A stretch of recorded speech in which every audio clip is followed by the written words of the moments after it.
जो अराजक तरीके से पढ़ते हैं कि जब नींद खुल गई पढ़ना शुरू कर दिया, जब नींद आ गई सो गए, उससे बात नहीं बनेगी। एक प्रॉपर शेड्यूल बहुत जरूरी है। वो शेड्यूल कैसा भी हो, आप सुबह 4 बजे उठने वाला शेड्यूल बनाएं या 4 बजे सोने वाला बनाएं, इससे दिक्कत नहीं, लेकिन जो भी शेड्यूल हो वो एक तय हो, निर्धारित हो, जिस पर आप चलते हो। शेड्यूल ऐसा बनाइए कि पढ़ाई का उसमें कम से कम 6-7 घंटे केवल पढ़ाई करते हैं, कोई नौकरी वगैरह नहीं करते हैं, तो कोशिश करनी चाहिए कि लगभग 10 से 12 घंटे पढ़ाई आपकी हो।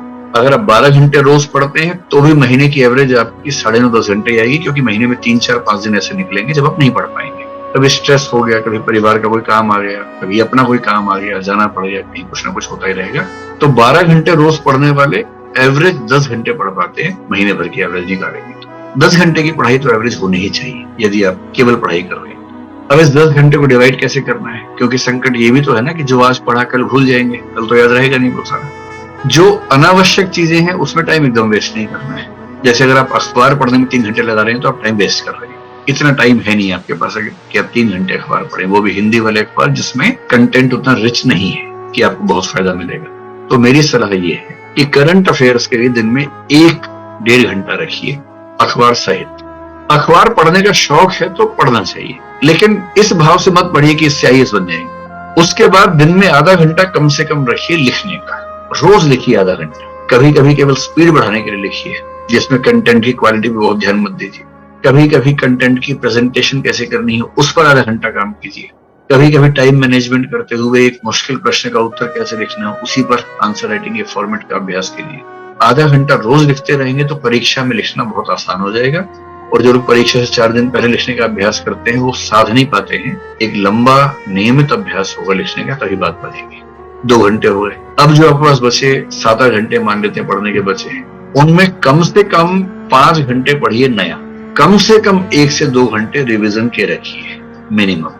और हो सके तो सप्ताह में 1 दिन, चाहे संडे का दिन, कुछ नया मत पढ़िए, पीछे का रिवाइज कीजिए।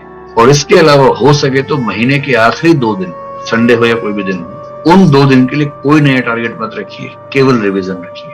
मनोविज्ञान का बहुत सामान्य नियम है कि यदि आपने किसी कंटेंट को 3 बार ठीक से रिवाइज कर लिया तो वो आपकी मेमोरी में स्थायी हो जाएगा। जैसे आपने 3 तारीख को कुछ पढ़ा तो 3 तारीख को जो पढ़ा है उसकी एक रिवीजन 3 या 4 तारीख को ही हो जानी चाहिए। उसकी अगली रिवीजन उस सप्ताह के अंत में हो जानी चाहिए, संडे के दिन कर लीजिए तो वो आपकी एक वीकली रिवीजन हो गई।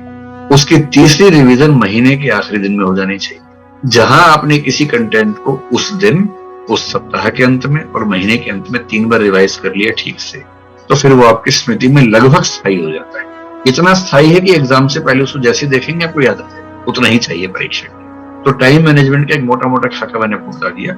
एक तो शेड्यूल बनाइए एनुअल, मंथली, डेली, कि पूरे साल का टारगेट ये है। साल के टारगेट को महीने में बांट के देखेंगे तो जनवरी में ये, फरवरी में ये, मार्च में। फिर महीने का टारगेट ध्यान में रखते हुए डेली टारगेट बना लीजिए कि आज मुझे इतना पढ़ लेना है।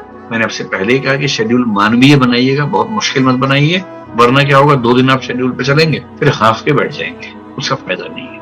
उतना ही रखिए जितना सामान्य रूप से संभव है और मनुष्य बने रहने का सारा रास्ता निकालिए। हंसी मजाक, मनोरंजन, दोस्तों से बातचीत, खेल कूद, सैर, इस सब का समय जरूर रखिए वरना शेड्यूल चल नहीं पाए। पूरी बात का सार 24 घंटे में से केवल 10 से 12 घंटे पढ़ाई को देने हैं, बाकी 10 से 12 घंटे या 12-14 घंटे बाकी चीजों के लिए। जो 12 घंटे पढ़ाई के लिए हैं या 10 घंटे पढ़ाई के लिए हैं, उनमें से 1.5 घंटा करंट अफेयर्स अखबार सहित, आधा घंटा कम से कम लिखने का अभ्यास प्रतिदिन, ये 2 घंटे हो गए। 2 घंटे कम से कम रिवीजन के रोज, सप्ताह में 1 पूरा दिन और महीने के अंत में 2 पूरे दिन अलग से, यानी कि महीने में 6 दिन रिवीजन के रख लीजिए। बाकी 24 दिनों में रोज 5 से 6 या 7 घंटे नया पढ़िए।